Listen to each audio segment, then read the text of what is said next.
You were listening to chartingwealth.com for Wednesday, the 3rd of December 2015, as we move toward the end of the year. How do we always start with IYY? What do we see going on? Sideways sliding action, which makes it difficult with the indicator we love to use, the MACD, which is typically a wonderful indicator. It has been sliding along as it appears the market has been topping out. And then what does it do over the course of the latest 2-day candle? Flip over going down. The market was actually down for the day almost 1%. If we drop back from the 2-day to the 4-hour chart, we can see what actually happened throughout the course of the day. On Tuesday, market was up in the morning and then rolled over, breaking through the 2-day trend line in the afternoon, going down. That is where we are in the total market. Now, we have a crossover on the small chart. We also have a crossover on the big chart going down. It has crossed over.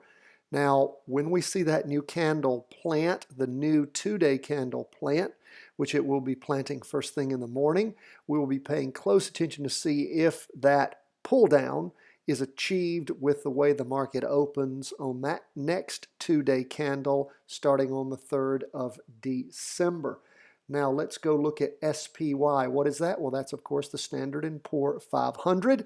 What do we see there? We see a similar downturn as the candle ended. Although it was a green up candle, the MACD rotated over going down. We're still in the negative on the derivative oscillator in this sideways slipping market over the last many candles. If you look, you can see on the 2-day candle, we've not gone above the high point back on the 20th of November at about 212. $210.12 on the S&P 500. And it has not gone above that since that point. So it slipped sideways, finally slipped over going down. We still have a green box though. So again, we're getting toward the end of the year. Interesting as news continues to come out, as things happen in the market. Is the market topping out? It has topped out higher. If we go back, we can see the market's actually been higher back on the 6th of November.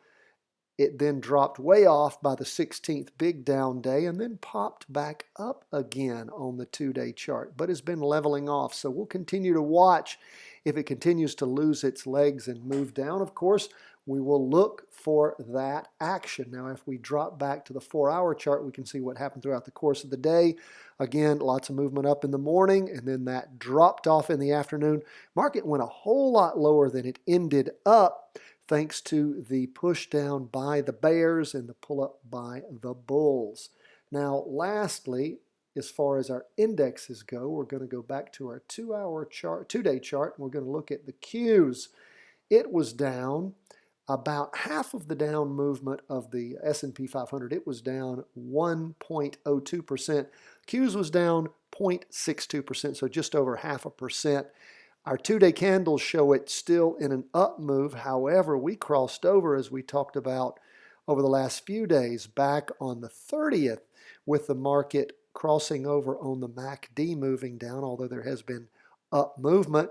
But again, if you look, yes, the movement has gone higher than the previous highs. Yes, the NASDAQ has actually gone higher than it has in quite a while. In fact, I'm looking for any higher highs and do not see them. So the NASDAQ, again, confirmed down move on the MACD. Let's look at our 4-hour chart, see what we see. We see up movement during the morning, and then a spinning top in the afternoon, meaning lots of indecision. So let's continue to keep our eyes on. We're still above the 2-day trend line. We do have a negative down movement in the 2-day chart, but we've not crossed over yet going down on the 4-hour chart. So let's continue to keep a watch on that, particularly with the indecision in the last candle for the day in the afternoon on the 4-hour chart. Now we're going to lastly finished our indexes. We're going to look at gold, which was down 1.55%, so little over 1.5%. We, of course, have strong downtrends on our 2-day chart. tried our best to see if our 4-hour chart was going to redeem itself. It actually crossed over going up back on the 30th, moved up some, has lost a lot of energy today and crossed back over at the end of the day going down. Gold is getting squirrely on us. I am not trusting anything on my charts at this point once we had that failure of our 4-hour chart to give us an up move back around the 12th or 13th of November. So we will continue to see what we see. We will trust our charts. We will not listen to the media noise and get hyped up over that.